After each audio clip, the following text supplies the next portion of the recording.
അധ്യായം 19 14 മുതൽ 22 വരെയുള്ള വാക്യങ്ങൾ. കൂടാരത്തിനുള്ളിൽ വെച്ച് ആരെങ്കിലും മരിച്ചാൽ അതേക്കുറിച്ചുള്ള നിയമം ഇതാണ്.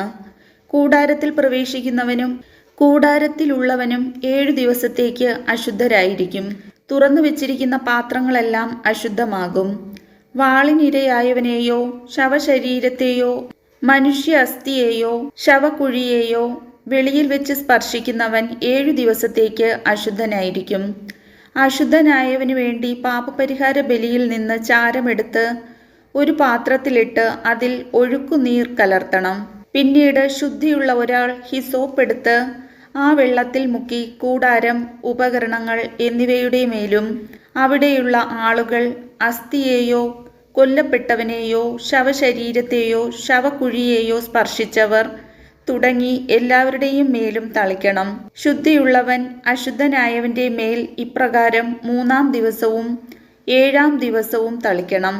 7-ാം ദിവസം അവൻ വസ്ത്രമലക്കി കുളിച്ച് തന്നെ ശുദ്ധീകരിക്കണം. അന്ന് സായാഹ്നം മുതൽ അവൻ ശുദ്ധനായിരിക്കും. അശുദ്ധനായി കഴിഞ്ഞിട്ട് ശുദ്ധി നേടാത്ത വ്യക്തിയെ കർത്താവിന്റെ വിശുദ്ധ സ്ഥലം അശുദ്ധമാക്കിയതിനാൽ സമൂഹത്തിൽ നിന്ന് പുറന്തള്ളണം. ശുദ്ധീകരണ ജലം തളിക്കപ്പെടാത്തതുകൊണ്ട് അവൻ അശുദ്ധനാണ്. ഇത് ശാശ്വത നിയമമാണ്. ശുദ്ധീകരണ ജലം തളിക്കുന്നവൻ തന്റെ വസ്ത്രം കഴുകണം.